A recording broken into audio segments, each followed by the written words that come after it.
Hei semuanya, pernahkah kamu berpikir setelah 70 tahun, berapa banyak waktu lagi yang tersisa?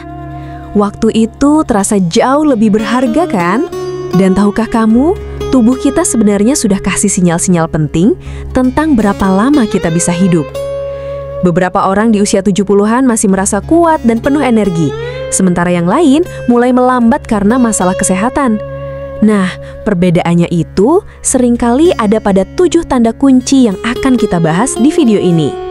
Ini bukan cuma mitos, tapi berdasarkan pola nyata yang diamati oleh para ahli. Di akhir video, kamu akan tahu persis apa yang harus diperhatikan dari tubuh dan gaya hidupmu. Yang lebih penting, kamu juga akan tahu apa yang bisa kamu lakukan untuk menambah tahun-tahun sehat dalam hidupmu. Jadi, tonton sampai habis ya, karena hal-hal kecil yang sering kita abaikan ternyata bisa berdampak besar.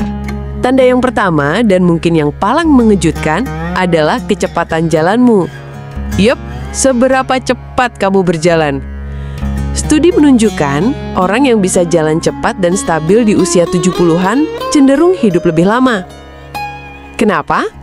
Karena kecepatan jalan itu berhubungan langsung sama kekuatan otot, kesehatan jantung, dan bahkan kesehatan otakmu.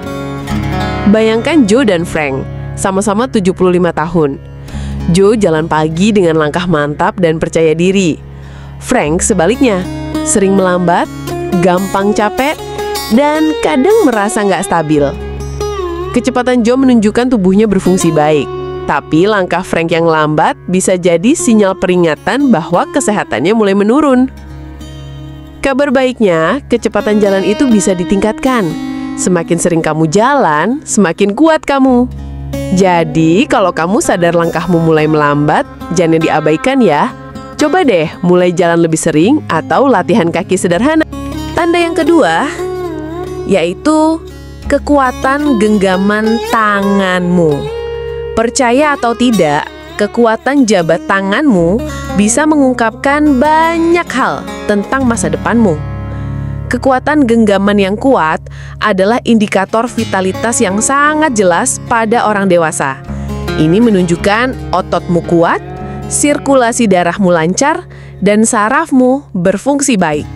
Sebaliknya, genggaman yang lemah bisa jadi pertanda awal kehilangan massa otot. Contohnya Robert dan Walter, sama-sama 78 tahun. Robert selalu bangga dengan jabat tangannya yang kuat. Dia masih bisa buka toples dan bawa belanjaan tanpa masalah. Tapi Walter mulai kesulitan melakukan hal-hal sepele itu. Dia pikir itu cuma faktor usia.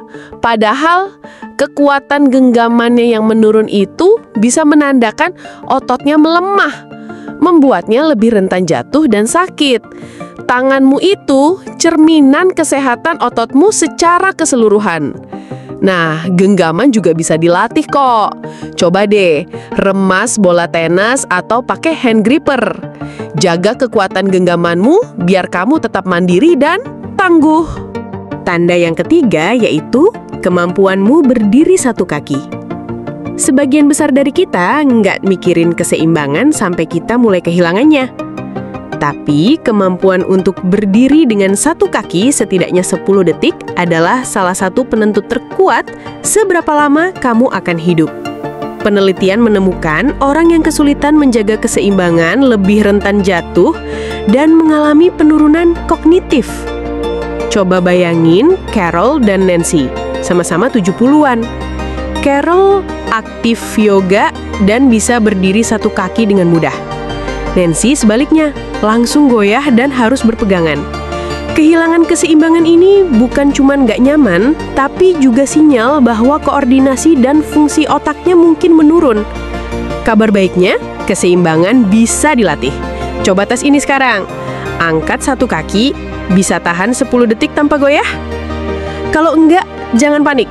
Latih terus keseimbanganmu dan kamu akan jadi lebih kuat dan stabil di tahun-tahun mendatang. Tanda yang keempat, yaitu kualitas tidurmu. Tidur bukan cuma buat istirahat. Ini adalah saat tubuh memperbaiki diri, memperkuat kekebalan, dan membersihkan racun dari otak. Orang di atas 70 tahun yang tidur berkualitas secara konsisten cenderung hidup lebih lama dan sehat. Henry dan Bill, keduanya 70-an. Henry tidur 7 jam nyenyak setiap malam dan bangun segar. Bill sebaliknya, sering gelisah dan bolak-balik bangun. Akibatnya, Henry tetap fokus dan berenergi. Tapi Bill mulai merasa otak kabur dan gampang lelah. Tidur yang buruk bisa memicu banyak masalah kesehatan. Kualitas tidurmu bisa ditingkatkan kok. Kurangnya main HP sebelum tidur, dapatkan sinar matahari di pagi hari, dan hindari makan berat di malam hari. Tidur itu bukan cuma soal istirahat, tapi juga menjaga tubuh dan pikiranmu tetap prima. Tanda yang kelima yaitu pola makan dan nafsu makanmu. Cara kamu makan setelah usia 70 juga jadi indikator penting. Nafsu makan yang sehat dan diet seimbang bikin tubuhmu kuat. Sebaliknya, kehilangan nafsu makan atau pola makan yang buruk bisa jadi tanda masalah kesehatan yang tersembunyi. Ada Margaret dan Susan, keduanya 74 tahun. Margaret menikmati makanannya, makan makanan utuh, yang segar dan berat badannya stabil. Susan sebaliknya, kehilangan nafsu makan, sering makan makanan olahan, dan berat badannya turun tanpa sengaja. Nafsu makan Susan yang menurun itu bisa jadi sinyal bahwa tubuhnya tidak menyerap nutrisi dengan baik. Makan dengan baik itu bukan cuma soal kenyang, tapi soal memberi tubuhmu nutrisi yang dibutuhkan. Coba perhatikan, apakah kamu masih menikmati makananmu? Atau apakah kamu merasa cepat kenyang dan gampang lelah? Pola makanmu hari ini sangat mempengaruhi kekuatanmu di masa depan. Tanda yang keenam, yaitu caramu mengelola stres. Bagaimana kamu menghadapi stres setelah usia 70? Stres kronis nggak cuma bikin mood jelek, tapi juga melemahkan kekebalan tubuh dan mempercepat penuaan.